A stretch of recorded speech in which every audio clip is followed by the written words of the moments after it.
many people in here have had an idea for a business that they think could work? Hands higher, hands higher. Okay, that's pretty good. And how many people tried to make that idea happen? Okay, fewer hands, 2 hands. And how many people made that idea work? And it's a roaring success now. Two people. That's great. I think loads of people have great ideas for businesses. I think most of them happen on Friday nights at about 9 p.m. in pubs with your mates, and you go, oh, we've got to do this thing one day, you know, maybe. And people talk a good game, but rarely get down and actually start the thing, so, you know, make the idea happen. And I guess that's where Innocent got to. Rich, Adam and John are the 3 founders of Innocent. I went to university with them. We've known each other since we were 18. And they were always the people at university who were going to do something. You know, they're always doing stuff, you know, basically in terms of being quite entrepreneurial and trying to, you know, make a quick buck. And I definitely wasn't really. I was quite happy just to not be entrepreneurial. Obviously, I've changed. I'm now an incredibly dynamic character. And it's interesting knowing them back then, knowing them when they were 18 or so, and by the time they got to about 24, they left university and done a few other things, they've been talking about it for so long about, we should start a business. What should we do? I don't know, but we should just have a business. It'd be great, wouldn't it? We're the guys who should have a business. Yeah, let's have a business. What should it be? I don't know. They didn't really know what they were going to do, but you knew that they were going to do something, and they just had to get to an idea that would work, and then act on it. And the smoothie was, fortunately for us, with the idea that worked in the beginning and still works today. Interestingly, some of the ideas that didn't work. This is one of the ideas that didn't work. This is the. Can anyone tell me what that is? A heated bath, but even more specifically, a death trap. Good. It is the electric bath, the not patented electric bath. Patent going if anyone wants it. I think there's a company in Japan called Auto Bath who actually makes something in this realm, but the idea behind it was a great one, and again it was a real like 9 p.m. Friday night pub idea, which is I hate running baths. It's really boring. What do you do while you're waiting? You like just hang around, especially with, you know, specifically British plumbing. You know, if you've ever lived in a flat where the water comes out, you know, when it takes 20 minutes to run a bath, that is a real pain in the bum. So how can we make this? How can we make people's bath experience a better place? And the idea was that you could kind of automate it. So getting up in the morning at say 7:15 a.m. and knowing that your bath has already run to the right depth, is the correct temperature, has the right amount of bubble bath in it. It's an amazingly rewarding experience. If only I could have that experience. But I can't, because I don't have the electric bath. But maybe one day you can have the electric bath, because we're going to design it and make it. And there are, how many hotel rooms in the UK? Thousands. We're going to get the electric bath into every one of those. And how many new build homes were there being built at the end of the 90s? Thousands, maybe tens of thousands. We're going to get the electric bath into every new home built by Barratt's, Wimpey, Taylor Woodrow. All those guys are going to buy the electric bath. This is a business with massive potential for death. And after getting quite excited about it for a while, the boys realised that when they would ultimately have to go and sell this idea to people who might invest and give them cash to put into their business, they were going to have to get past this one issue, the death trap issue. That you obviously would have been a great investor, straight to the point, and so it never actually made it to business plan phase. Luckily, some other ideas were thought through, and it's amazing actually, because the electric bath is our favourite comedy idea that didn't work. We get sent quite a lot of ideas now for people going, oh, you know, Innocent, you seem like quite friendly, approachable people. I've had this idea for a business.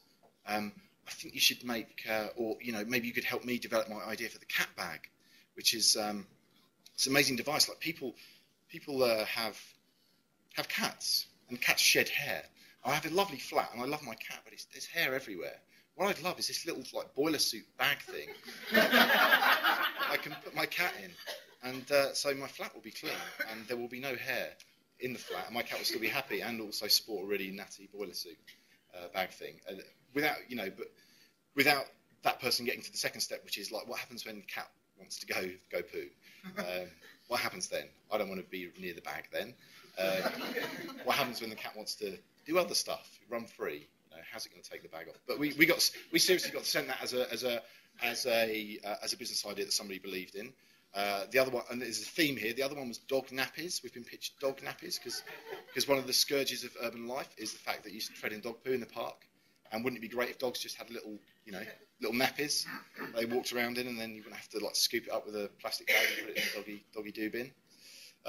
So anyway, a couple of ideas for you if you fancy starting your own business. Cat bag, dog nappies. So I've sort of really stupidly pitched 3 or 4 ideas to you there quite quickly, which is what we were trying to do back in 10 years ago. What we realised that by the end of it, in terms of having a great idea, was that we subsequently have come up with this thing called the granny test. Now in Hollywood, it would be the elevator pitch, where you are an aspiring screenwriter and you've got, you bump into Steven Spielberg in the lift and you say, oh, right, Spielberg, I've got this great idea for a movie. It features like a cat that wears a bag and this dog in a nappy. It's going to be amazing. And you have that, you have that 10 seconds to maybe make your dream or fall flat on your face. Our thing's slightly more prosaic because we know that you're not going to bump into Spielberg that often. Ours is called the granny test because most people have got a granny or know a granny or can borrow somebody else's granny. There are a few around. If you can't explain your business idea over a cup of tea with your granny, then it's rubbish. Then it sucks because, your granny's either going to, if you get oh, that's nice, dear, that's okay. That's probably, that might work. If you just get a blank look and more tea, then it's probably not going to work. But I think in seriousness, testing out on your friends and your family is the only sure way right at the beginning to work out if it's going to work. I don't know if that holds true for Google because I wonder if anyone could have understood what was going on inside your 2 chaps' brains apart from probably them. But maybe they broke the mould. Maybe their grannies were really clever. So the second law of, or the second bit we get to is, so having a great idea is crucial for every business. I've kind of skipped through it in 5 minutes with a few funnies, but actually, it's rare that great ideas come. What we've also learned is that when you think I've got to have an idea to start a business, you start thinking like an inventor. You start thinking like you've got to invent something that nobody's ever seen before. And actually, what you tend to do is not be an inventor. You tend to just be an improver or an adapter. You just tend to make things a bit better. So smoothies already existed, right? We just made them better. We just got better ingredients. We created, a business and a brand that we think sold the idea of smoothies better to people. We didn't invent. We're not crazy guys with beards hiding in sheds. I have a shed. But then when you've had your idea, you've got to start, and that's even more difficult than having the idea, because where do we start? So where do we buy 10 tons of mangoes? Do we need a machine? Or do we do it ourselves? Do we just hire loads of people to chop it up? What about bottles? Where do you get the bottles from? Do we have to make those? And then somebody's got to get them all to the shops. We didn't know any of this stuff. We really didn't know any of this stuff. And so the starting part is the hardest part because you just have to start somewhere. You just have to... how many people in this room have done say a dissertation or a PhD thesis or something in their time in education? How many of you? And how many of you started it without delaying, without procrastination, without faffing around, without drinking coffee, without just not doing it for quite a long time? How many of you just started like that? Come on, geeks. Come on, somebody did. No, you don't. You don't. Even if you kind of know what you're going to do. The human race is based on a healthy dose of procrastination. And it's the same when starting a business. You don't really know where and when to start. And I guess in the end, we finally figured out it wasn't about the fact that we didn't know how to make smoothies. It was more the point that we didn't really know if anyone would like them, would like the stuff that we were going to make. So the place where we started was in August '98, and that was in Parsons Green. Does anyone know Parsons Green in sort of out Fulham way? It's a small triangle of land, and there used to be a small jazz festival there called Jazz on the Green. And we took a stall there, a small stall, and put a sign up above the stall saying, do you think we should give up our day jobs? And we had a bin at one end that said yes, and a bin that said no, and lots of smoothies, lots of our homemade proto smoothies on this table, and asked people at that music festival to come and try them that weekend. Just tell us if they liked them.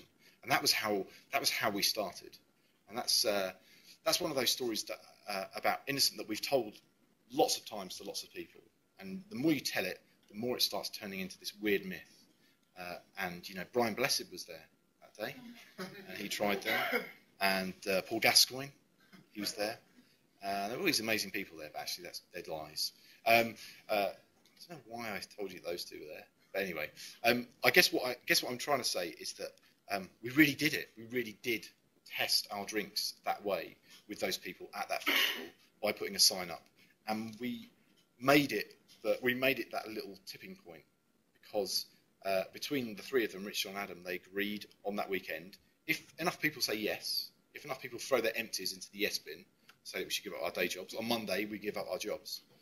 And unluckily, or luckily for us now, but unluckily for them at the time because it kind of freaked them out, the yes bin was full at the end of the weekend. The no bin was empty, apart from 3 bottles from their mums, of course.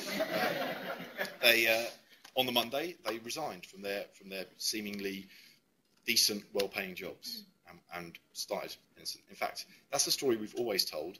They only told me while I was writing the book about somebody called the chairman, who they consulted on the Sunday evening, because now they were really scared that they actually had to do it, that the people had spoken, the people had passed on screen. They actually had to go in and write their resignation letters. The chairman was this coin, a 10p, an old 10p piece, and they said if we flip it and it's 3 times the same way, then we definitely have to give up our jobs. And it was 3 tails. And they've kept the chairman. He's at work. This is old 10p, like the big 10p's that you used to get in the olden days. And so, with thanks to the chairman, we started the business on a Monday. And the people have passed on screen, of course. Has anyone ever seen our drinks with wearing the little woolly hats? Yeah. So we do that. We do that once a year, sort of in the winter, and that raises money for Age Concern, gets money back to elderly people who need to help with paying their heating bills. This is a great idea of. Sorry, you don't have to read the print. I just put it up there because I had to grab it quickly.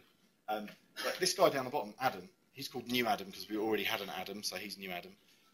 And he came to work with us after a couple of years, and he had this thing where he knitted. He's a bit soppy, but a lovely man, And I think he knitted the first ever little hat because he thought, oh, that hat looked nice with a hat on, wouldn't it? That bottle. And we're like, yeah, it does. Great. Can you do some work now? He said he suggested this idea. Wouldn't it be great if, for a certain period, all the bottles in all the shops had the little hats on? Wouldn't that be great? But yeah, but how the hell are we going to do that? Who's going to knit the hats? All those questions, all those panicky questions when a big idea is sort of volunteers. Like, how are we going to do it? Who's going to do it? Who's going to put the hats on? What does it mean? Is it, are the supermarkets going to kick us out? Is there a health and safety thing? Everyone worrying. And actually, Adam, we said, we kind of challenged him, said, well, if you think you can make it work, do it. And so he did. And in the first year, I think it says up there, a few thousand on the shelves, not much impact. The next year, a few more. The next year, a few more. And the next year, a few more. And when we did it last year, we had 500,000 hats on the shelves of all the stores in Sainsbury's. I think we did it with last year, in every Sainsbury's store, and raised £250,000 to help Age Concern. And it's just a little micro example of how if you have a really seemingly quite dumb idea, but might be quite amusing, but you sit down and you make it work and you actually just start doing it. It's the starting that seems to be the thing. Anyway, that's what we think. Now, one of my favourite ladies, Pam St Clements from TV's EastEnders. Is everyone familiar with Pam, aka Pat Butcher? Yeah? Who doesn't know who she is? Okay. That doesn't matter because you can see from her that she's a striking lady and a very important lady. And we have another test. So we had the granny test. But our starting idea is the EastEnders test. Pat is in EastEnders, the TV soap. And it goes a bit like this, that usually when you have an idea for a business, you have another job, right? You may be working at Google or Innocent, but you may have this idea that you've had with all your friends that you really need to start, but you get home and, you know, EastEnders is on and there's some wine, and I'm just going to sit down and drink some wine and watch EastEnders and maybe work on the business thing tomorrow. You know, maybe at the weekend. I'll do it at the weekend, you know, when there's no danger of EastEnders being on TV, but there might be danger of some wine. And people just procrastinate. People don't get to it. The test is, don't watch EastEnders tonight. Don't drink the wine. Don't watch When Pets Turn Bad. Don't watch anything. Turn it off. Get rid of all booze, and sit down and write your business plan, or talk to your friends and plan how you're going to start your business. There is no other way, and there is no better time than tonight when you get home. I'm not advocating everyone in the room going home tonight, so get in trouble from the people in charge. But the EastEnders test again is just another test of whether you're entrepreneurially minded and whether you really care about your idea as well. So that's the EastEnders test. Go away. Great. Okay. So does anyone know what car this is? Punto. It's not the Punto. It's the Uno. So the Fiat Uno. It's a great car. And persistence. So far, what have we done? We've had an idea, and we've made ourselves start whatever it is, start the business. And it's at this point when you go and see people and say, we've got this great idea, and we just started. We started making some smoothies, and people really like them. Hi, Mr. Big Juice Maker. Can you make our drinks? No. You know, why can't you make them? Well, they haven't got any preservatives in. They haven't got any of the additives that make them cheaper. They don't use concentrates. In short, they're going to go off really quickly, and nobody's going to buy them because they're too expensive. So that's basically what we heard every time we went and talked to anyone who we thought might be able to help us make our drinks. And so, sorry, I get really upset when people leave. Really upset. It's them that's missing out. We had to be super persistent, really persistent, because everyone tells you no, because you're nobody, right? You're just three blokes with a Fiat Uno. And one meeting in particular sticks out. It was I think it was in Wales. So it's down the M4. It's quite a long drive, with some people who made drinks, and they made them big. They made it at such a scale that we couldn't believe. We thought they might have a little machine in the corner that we could start using and make our drinks, if you don't mind. But you have to ask, right? You have to ask everyone. That's what this thing is about, just being persistent. We asked everyone. But this was a special day because Adam's Fiat Uno, which was the company car at the time, which he'd got on his 17th birthday, so it must have been almost approaching 10 years old. And he's quite into his cars. He'd modded it because it didn't have electric windows. He'd installed his own electric window on the driver's side because he thought that was really cool when he was 17. It was really uncool when you were 27 because the electric window didn't work anymore. It was stuck. It was like stuck down.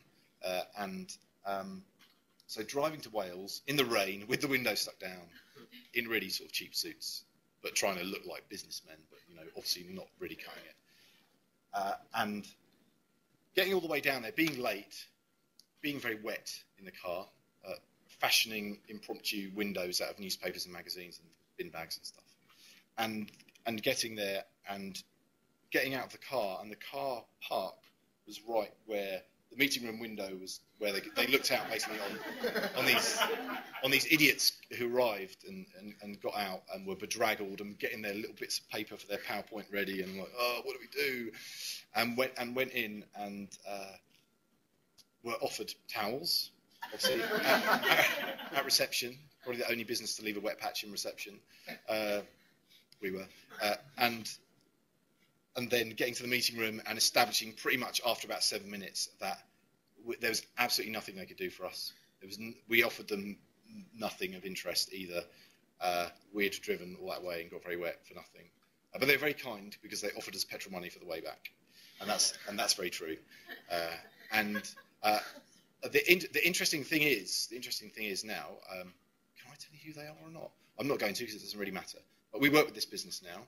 We put millions of pounds of business their way every day, every week. No, probably every year, not millions of pounds every day. I get fired. That's not my part of the business.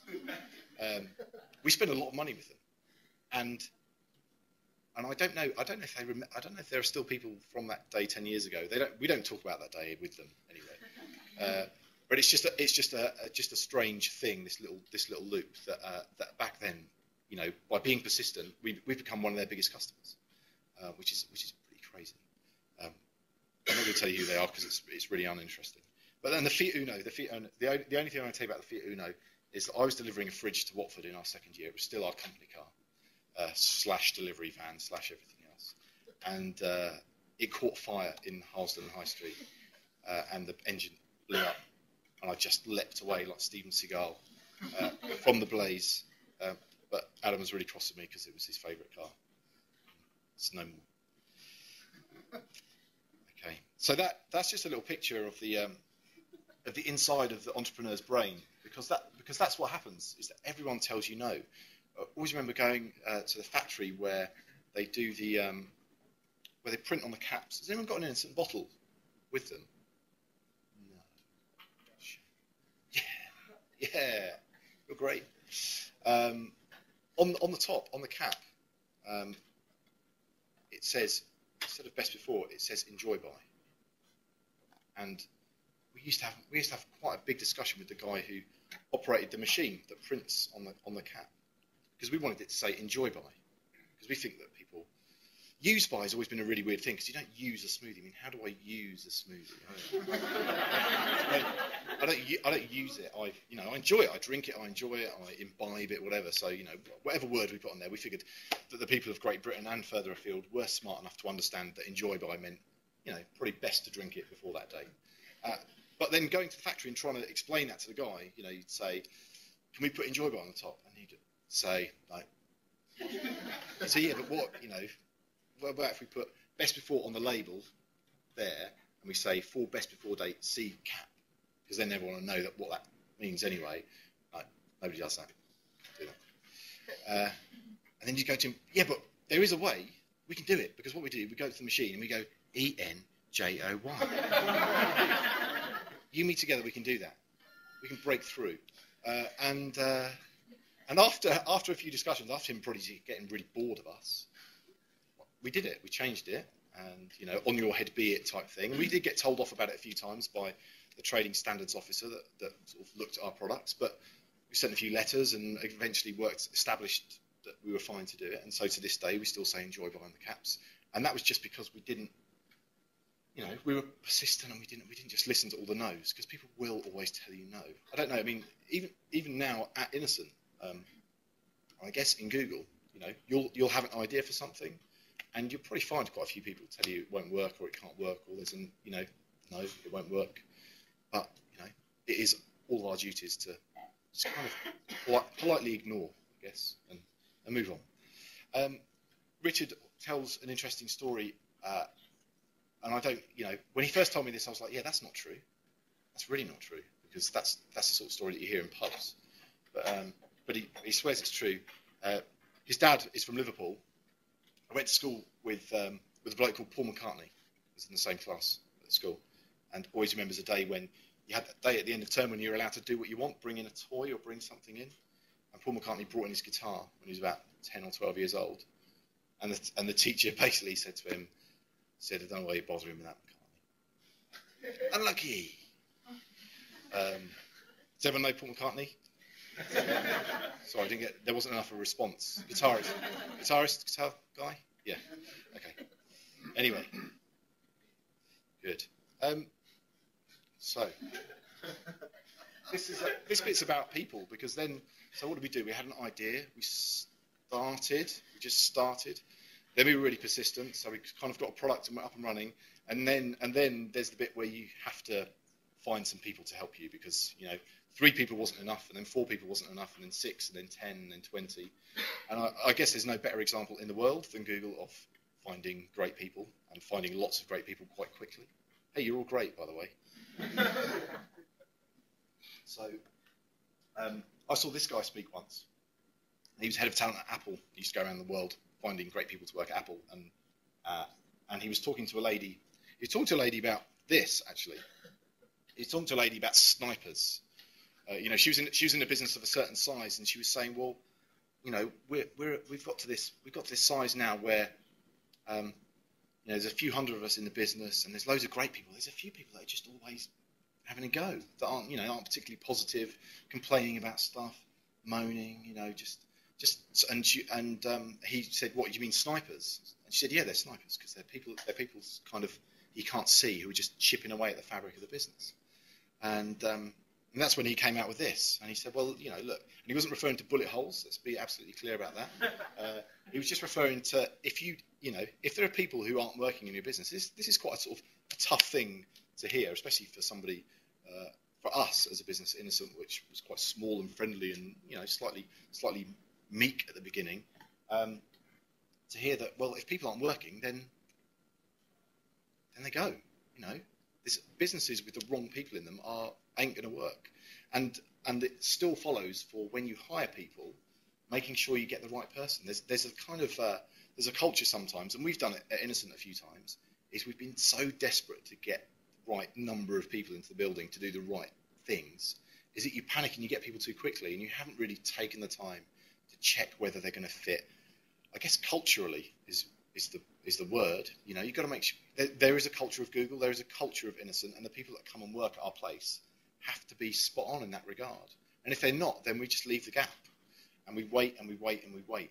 And if it takes 2 years to finally find the right person, our head of products, Lucy, who basically is responsible for inventing all the smoothies and inventing new recipes and new products, we waited ages for her. We used to send her letters, leave stuff outside her house, and we were on the line, I think, but she didn't mind. I don't think she still works for us, but we really persisted in trying. We knew that if we had her in the building, we'd have somebody who could invent great products for us, and we didn't have that, and we decided it was her, and so we just kept going back to her and back to her. And we had a bit of a gap. We were just waiting to get her, but she's there today inventing good stuff.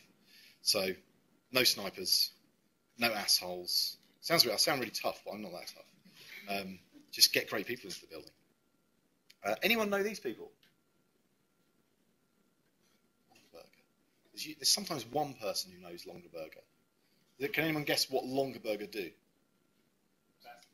Yes, very good. No. Some people say they make picnics, or they do this, that, and the other. But you knew. That's good.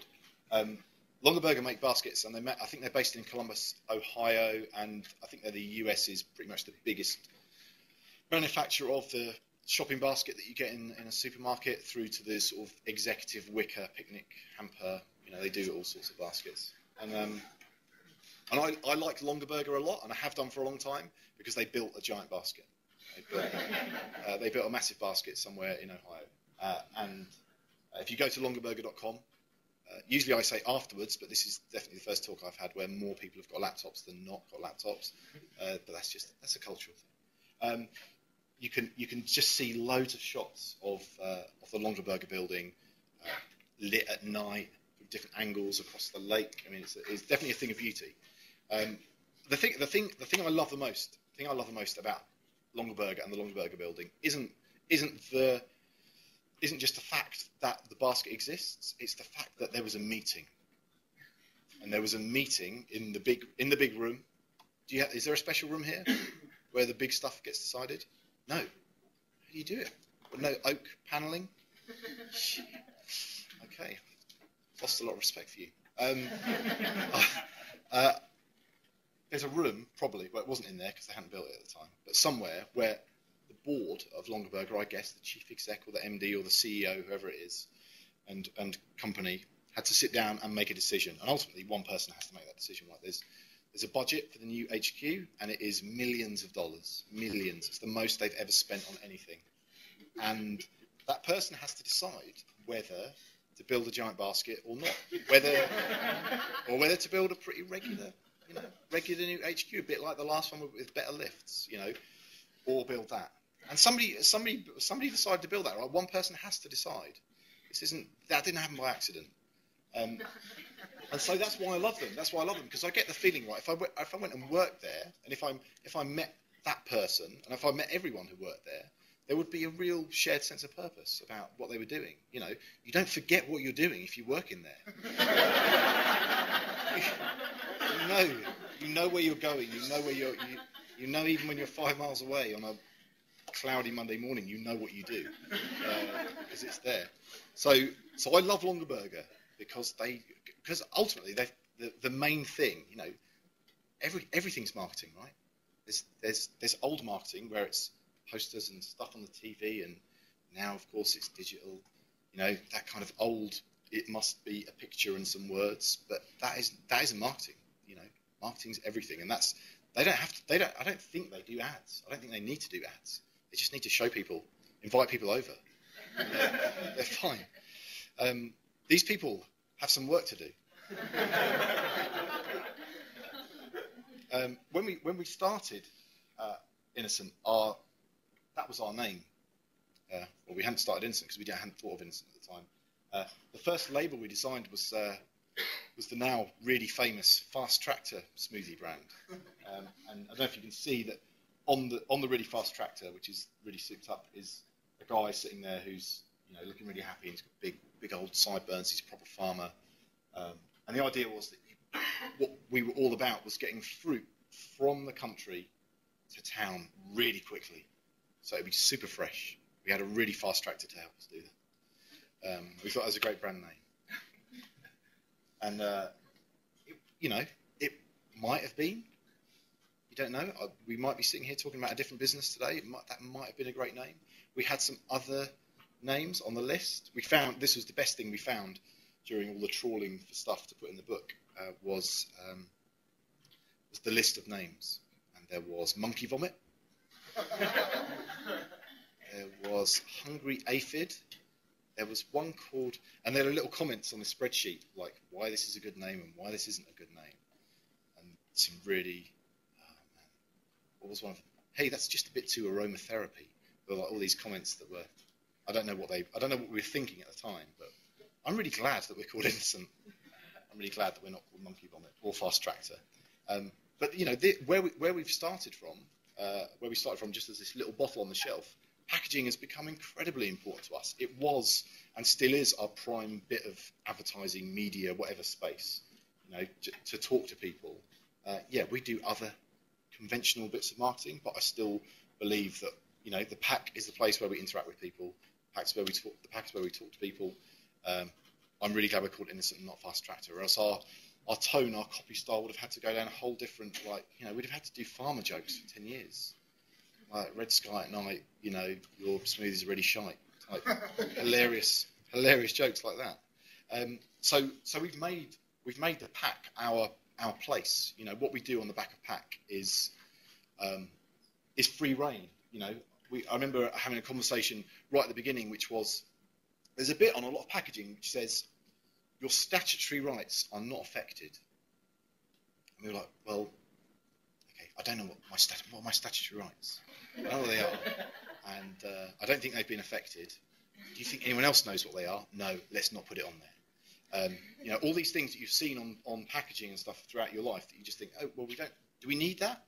Well, if anyone tells us we need it, then we might put it back on later. But we just took loads of stuff off, which left us loads of room for just having a bit of fun, just putting pictures of stuff that we like, talking about things that we were interested in, not necessarily fruit related, not necessarily health related, just stuff. Because people like stuff, you know. People get bored if you're just telling them the same things all the time. People are more interested in, you've got a picture of the second one from the left, a little really small dog with a jumper on, then people are going to like that. People like dogs that wear jumpers. But the most important thing, obviously, apart from the little dog, when it comes down to it, is the stuff in the bottle. Because at the beginning we wrote this big marketing plan that was, you know, we're going to do this and that, and one day we'll have a TV advert, and we're going to do this crazy thing with our vans. Actually, the only thing people really come back to is a good product. It doesn't matter how fancy our bottles are. It doesn't matter how good our website is. It doesn't matter that we have a goddamn Twitter feed. It doesn't matter about any of those things really, because when people put the bottle to their mouth and drink it, if it tastes rubbish, they will not buy it again. So you can do all you can to kind of attract people to go to the fridge in the first place. But the only thing you can then do, and 95% of the work that we have to do, is make the product great.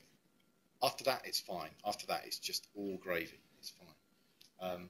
And so finding the best fruit, getting in the kitchen, chopping it into small pieces, putting it into a blender. That's how we invent recipes. We don't have any secret methodology. We buy fruit, we put it in a blender, we mix it up. The stuff that tastes good, we work out how to make it at scale, and then we put it in the shops. It's pretty damn straightforward. And so making great products is the only thing we care about. So probably the thing we've worked the hardest on the last few years is actually going backwards, finding out where does great fruit come from. So if we're going to be truly huge, we want to be big, we want to be successful, we want to be profitable, we want to be popular, we want to be all those things. If we're going to do all that, then we need to taste better than everyone else, and we need to know who's got the best fruit. So the team that's grown proportionately the biggest at Innocent in the last few years is the procurement team. They are the lucky people that get to go to Costa Rica or Uganda or India to find great fruit. They're the people with they've got all the cool travel gear. They've got the best bags that fold out into camp beds, that fold out into everything else. They're always on the road, and I'm really jealous because I don't get to go on all those trips. But finding the best fruit is the thing. I think I've got a few more minutes. Has anyone got any questions for the end, just so I know, so I can save a bit of time? Yeah, cool. Okay. Somebody asked me, where's that young man who asked me about the banana phone earlier? This is the banana phone. It's on a special velvet cushion on a plinth. We have a lot of time for the banana phone. We bought it in Woolworths on Portobello Road, right when we began. Our office was just up the road. We needed a phone in the office. We thought it'd be hilarious to have one that was looked like fruit. And there it is. It's real. It still exists. At the time when we first bought it, it was the bat phone. It was the one phone in the office. And when it went off, it was like, who's calling? I don't know. You have to pick up the phone to find that out. It was the thing that could be the guy from Waitrose or Sainsbury's saying we want what we want to do? We want that whole aisle to be Innocent stuff. Whatever you want, just have it. Or it could be, more likely it would just be your mum asking if you were coming home at the weekend and were you bringing washing, or but you never knew who it was, so it's very exciting. And picking that phone up was a special moment. And you'd go, hello, Innocent banana phone, and then wait for the magic. And we didn't plan this, but now at Innocent, when people pick up the phone, if it's that number which has been dialed, there's a crack team of people that are devoted to answering the Innocent banana phone. They're called the People's Champions. They are just there to talk to people about stuff. Might be a complaint, might have got a dodgy smoothie, might be a bit of praise, might be just somebody wants to ask a question, somebody wants to tell us where they've been on holiday, it could be anything at all. But they all come through on the banana phone. And if it doesn't get answered in 3 rings, then every phone in the office rings. Every desk rings, which is great, right? Because it means that those guys might already be on a call, and it means that everyone in the office gets to talk to whoever. Who could it be? I don't know.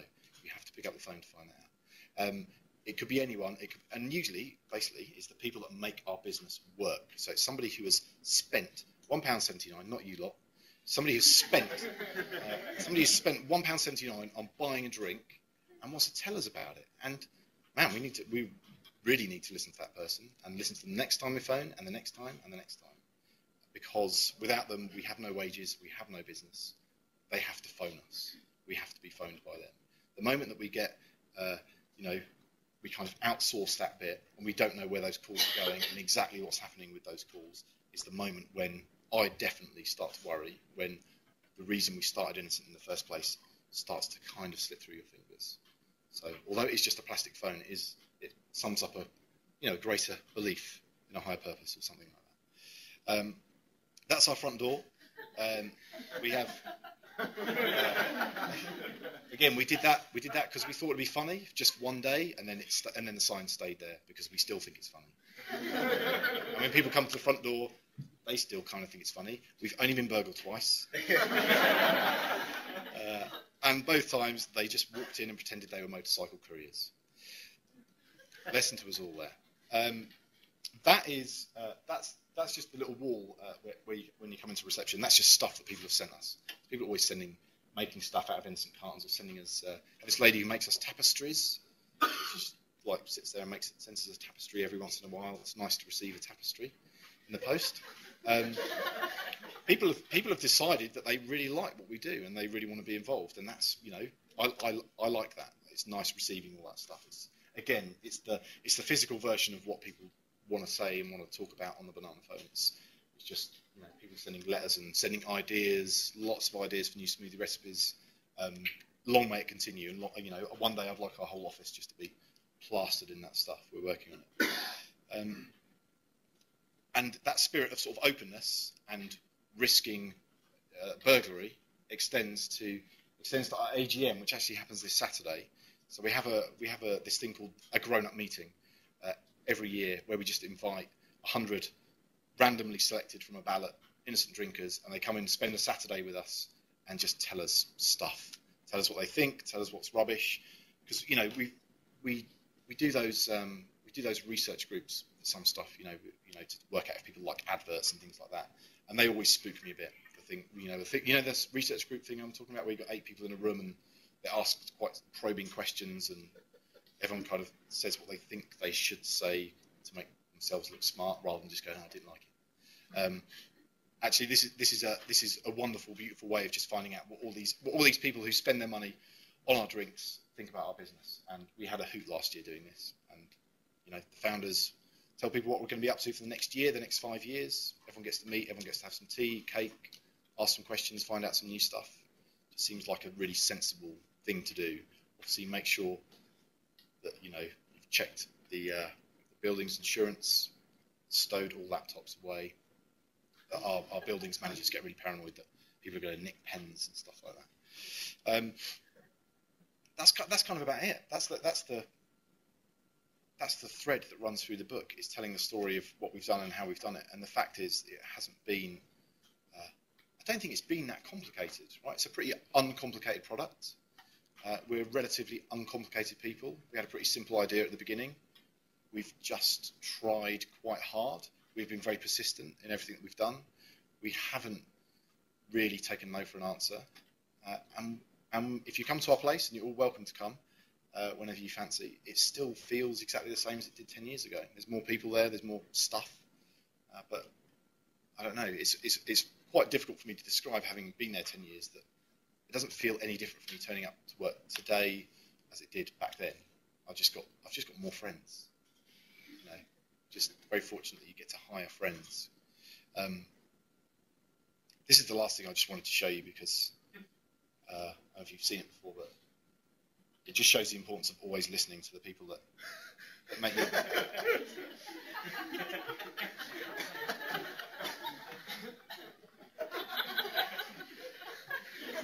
The importance of making sure you're always listening to the customer. That's my lot. Thank you very much for listening. Thanks.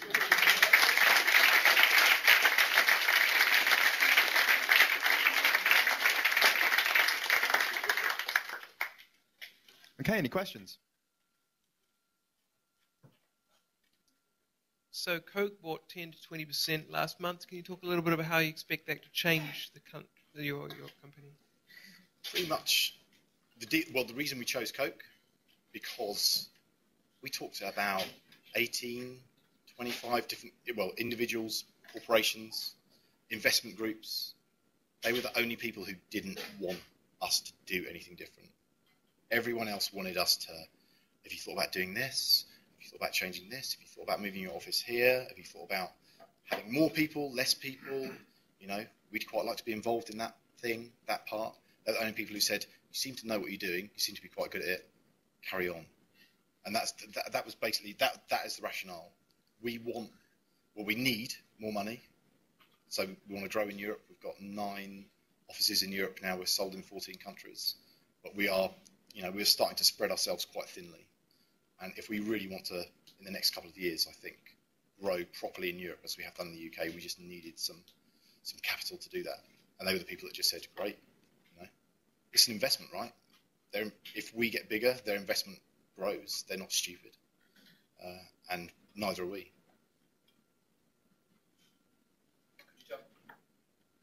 Talk a little bit more about your footprint. You just mentioned that you are in 14 countries. Yes. And like, what are the biggest competitors there? How are you doing there? What countries are you? So we're in UK? all the bits of Europe that we can kind of get to easily, because we have a manufacturing hub in Rotterdam, and we have also make lots of stuff in the UK. So it's basically what we can get to from those places. So about as far as we go is Finland, Austria, south of France, and everything. I guess what you'd call Western Europe and Scandinavia. I guess the competition there is Tropicana, so that's PepsiCo, and Chiquita on mainland Europe, the big banana company who are now making lots of smoothies. And then in each country that you go to, so you go to Germany, you go to France, you go to Holland, there'll be some guys like us starting up, trying to do something new. So you're kind of, we kind of find ourselves slightly in the middle of the new little guys and the big people like PepsiCo or Tropicana, whoever, who are doing it. So we've got to get in that market. That's why we've got to do it quickly. That's why we took on the investment. Because if we don't, there's no place for us, and we won't. There'll be no relevance for us, I think. So we need to do things now. Hi, who are your biggest? Do you have any kind of big critics for like the amount of fuel you have to spend to ship all this food all the way halfway across the world? Yeah. And Yeah. Oh yeah. is there a big lobby against? Not big lobby, but who are your biggest critics, and how do you deal with that? I guess I don't think there's a specific group of critics. There are people who drink instant drinks who definitely keep us on our toes. You know, we appeal to an audience of people who care about those issues. So if they think that we're on the verge of screwing up, they'll let us know, and that's quite a good sort of insurance policy to have, to know that your consumer cares enough to tell you. I mean, we don't air freight anything. Everything goes by land, rail, and sea. So you cut out a massive wedge of emissions if you don't air freight. You know, some other businesses, other people who move food around the world do air freight, and that seems kind of crazy to us. And we try to stay as local as possible, but mangoes tend not to grow that well in the UK. So some stuff we have to go and get from somewhere else. But we will always be as, sustainable as we can possibly be. In 2007 now, we launched the world's first fully 100% recycled plastic bottle for use in a drink. Interestingly, actually talking to Coke during the investment process, they were like, "Oh, that's quite interesting that you do that. Wonder if we could do that. You should tell us more about it." Now, if we can do things that make larger companies change the way that they do business, then I'm all for continuing the way that we do business. And working from within somewhere like that is a really interesting thing that we might be able to explore in the future.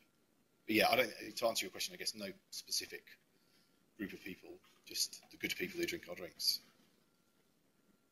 So as the business grows bigger, you're more on the spotlight, and so I've heard of the exploding smoothies. Yes.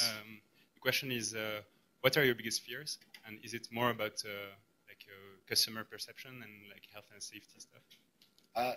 Probably not the health and safety stuff, because they're the things that we can get to quite quickly. And the exploding smoothie stuff you refer to is just if a smoothie gets too warm, it's fruit, it ferments. We used to have these old caps that weren't so good at staying on the bottles. Now we have some new caps that have some weird venting thing in them. So we sorted that one out. That's fine. I guess my biggest fears are just about getting big and, my greatest fear in life, just getting big and old and slow, fat. I don't want to be like that. I want to retain, a sort of an inquiring mind. I'd love our business to stay on its toes and to always question all the things that everyone says. Because as you get bigger, that's when you start. Someone says no to you, go okay, fine. And I'd like to still be the annoying person in the room that keeps saying why. I've got a 3-year-old daughter, right? That all she does to me is go why, and it just keeps. She wants answers, and I'd like our business to stay as inquisitive as that.